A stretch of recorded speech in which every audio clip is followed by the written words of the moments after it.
Iran തങ്ങളുടെ വ്യോമാതിർത്തിയുടെ സംരക്ഷണത്തിൽ ശ്രദ്ധ കേന്ദ്രീകരിച്ചുകൊണ്ട് എക്തേദാർ 1403 എന്ന വ്യോമ പ്രതിരോധ പരിശീലനത്തിൻ്റെ രണ്ടാം ഘട്ടം ആരംഭിച്ചിട്ടുണ്ട്. മാത്രമല്ല, ഇറാൻ തദ്ദേശീയമായി നിർമ്മിച്ച മജീദ് എന്ന വ്യോമ പ്രതിരോധ മിസൈൽ സംവിധാനം കൂടുതൽ വിപുലമാക്കുകയും ചെയ്യുന്നുണ്ട്. ഈ പരിശീലന ഘട്ടത്തിൽ ശത്രുക്കളുടെ ലക്ഷ്യങ്ങൾ കണ്ടെത്തുന്നതിനും ട്രാക്ക് ചെയ്യുന്നതിനും തടസ്സപ്പെടുത്തുന്നതിനും വെടിവെച്ച് ഇടുന്നതിനുമുള്ള തന്ത്രങ്ങളാണ് സൈന്യം പരിശീലിക്കുന്നത്. ഇറാൻ്റെ തെക്കു പടിഞ്ഞാറൻ മധ്യ മേഖലകളിൽ നടക്കുന്ന പരിശീലനത്തിൽ റഡാർ സംവിധാനങ്ങളും വ്യോമ പ്രതിരോധ യൂണിറ്റുകളും ഉപയോഗിക്കുന്നുണ്ട്.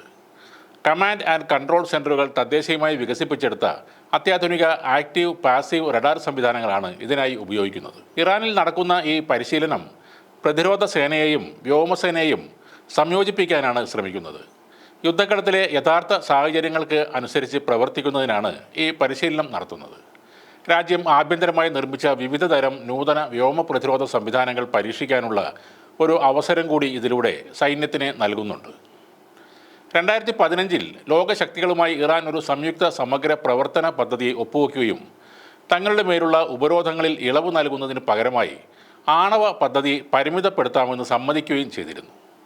എന്നാൽ 4 ആണവ ബോംബുകൾ തയ്യാറാക്കാനുള്ള ശേഷി ഇപ്പോഴും ഇറാൻ ഉണ്ടെന്നാണ് പുതിയ റിപ്പോർട്ടുകൾ സൂചിപ്പിക്കുന്നത്. അതിനിടയിൽ 4 കപ്പലുകൾ അടങ്ങുന്ന ഒരു ഇറാൻ കപ്പൽപ്പട യുണൈറ്റഡ് അറബ് എമിറേറ്റ്സിൽ നങ്കൂരമിട്ടതായി ഇറാനിയൻ മാധ്യമമായ പ്രസ് TV റിപ്പോർട്ട് ചെയ്യുന്നുണ്ട്. ഇറാനിയൻ ആർമിയുടെ ഭാഗമായ ഈ കപ്പലിനെ ഷാർജയിലെ ഖാലിദ് തുറമുഖത്ത് എമിറാത്തി കപ്പലുകളും സൈനിക ഉദ്യോഗസ്ഥരും UAE ഇറാൻ അംബാസഡറും ചേർന്നാണ് സ്വീകരിച്ചത്. ഇറാൻ UAE ബന്ധം വികസിച്ചുകൊണ്ടിരിക്കുന്ന സാഹചര്യത്തിലാണ് ഇത്. കൂടാതെ എല്ലാ മേഖലകളിലും സഹകരണം ശക്തിപ്പെടുത്തുന്നതിന് വേണ്ടി ഇരു രാജ്യങ്ങളും കാര്യമായ നടപടികളും സ്വീകരിക്കുന്നുണ്ട്. ഇറാൻ സേന രാജ്യത്തിൻ്റെ വിവിധ ഭാഗങ്ങളിൽ അഭ്യാസ പ്രകടനങ്ങളും നടത്തുന്നുണ്ട്. പ്രതിരോധത്തിന് വേണ്ടി മിസൈൽ ശക്തി ഉൾപ്പെടെയുള്ള സൈനിക ശേഷികൾ ശക്തിപ്പെടുത്താൻ ഇസ്ലാമിക് റിപ്പബ്ലിക് ഓഫ് ഇറാൻ മടിക്കില്ലെന്നും ഇറാൻ്റെ പ്രതിരോധ ശേഷികൾ ഒരിക്കലും ചർച്ചകൾക്ക് വിധേയമാകില്ലെന്നും രാജ്യത്തെ ഉദ്യോഗസ്ഥർ ആവർത്തിച്ച് പറയുകയും ചെയ്തു. ഇതെല്ലാം തന്നെ ശത്രുക്കൾക്ക് നേരെയുള്ളൊരു മുന്നറിയിപ്പായാണ് കരുതേണ്ടത്. ഇപ്പോൾ ഗാസയിൽ അധിനിവേശം നടത്താനുള്ള അമേരിക്കൻ നീക്കത്തിനെതിരെ ലോകരാജ്യങ്ങളോടൊപ്പം ഇറാനും മുൻനിരയിലുണ്ട്. 3ാം ലോക യുദ്ധത്തിന് വരെ തയ്യാറാണെന്ന നിലപാടിലാണ് ഇറാനുള്ളത്. ഹിസ്ബുള്ളയും ഹമാസും ഹൂത്തികളും തങ്ങളുടെ ശക്തി വർദ്ധിപ്പിക്കുകയാണ്. റഷ്യയുടെ ആധുനിക യുദ്ധവിമാനങ്ങൾ ഇറാനിലെത്തിയെന്ന് ഇറാൻ സേനാ വക്താവ് പറയുന്നുമുണ്ട്. ചൈനയും ഉത്തര കൊറിയയും റഷ്യയും തുർക്കിയും ഉൾപ്പെടെ ഗാസ അധിനിവേശ നീക്കത്തിനെതിരെ ശക്തമായാണ് രംഗത്ത് വന്നിരിക്കുന്നത്. അമേരിക്ക ഗാസയിൽ കൈവച്ചാൽ എതിർക്കുന്നത് ഇറാൻ ഒറ്റയ്ക്കാവില്ല.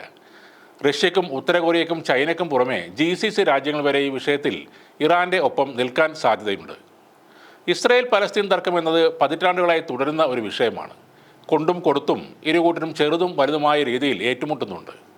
എന്നാൽ അമേരിക്ക ഗാസ ഏറ്റെടുക്കും, അവിടെ നിന്നും പലസ്തീനികൾ ഒഴിഞ്ഞു പോകണം എന്ന ട്രംപിൻ്റെ ധിക്കാരം കലർന്ന പ്രസ്താവന പല ലോകരാഷ്ട്രങ്ങൾക്കും അംഗീകരിക്കാനാവാത്ത ഒന്നാണ്. അമേരിക്കൻ ചേരിയിലുള്ള രാജ്യങ്ങൾക്ക് മാത്രമല്ല, അമേരിക്കയ്ക്കുള്ളിൽ തന്നെ ഇതിനെതിരെ രോഷം ഉയരുന്നുണ്ട്. ഗാസയിൽ അമേരിക്കയുടെ നിഴൽ വീഴുന്ന ആ മാത്രയിൽ തന്നെ തിരിച്ചടി ഉണ്ടാകുമെന്ന് ഉറപ്പാണ്. ഇതിൻ്റെ പേരിൽ യുദ്ധമുണ്ടായാൽ ഇസ്രായേൽ അമേരിക്കൻ വശത്ത് ഏതൊക്കെ വൻശക്തികൾ ഉണ്ടാകുമെന്നും കണ്ടറിയണം. എന്നാൽ മറുചേരിയിൽ ഇറാൻ, റഷ്യ, ചൈന, ഉത്തര കൊറിയ, തുർക്കി എന്നിവർ ഇപ്പോൾ തന്നെ സാന്നിധ്യം ഉറപ്പാക്കിയിട്ടുണ്ട്. ലോകസമാധാനം ഇല്ലാതാക്കുന്ന രാജ്യങ്ങൾ തമ്മിലുള്ള സഖ്യങ്ങളിൽ വിള്ളൽ വീഴ്ത്തുന്ന ഒന്നായിരിക്കും അമേരിക്കയുടെ ഗാസ അധിനിവേശം.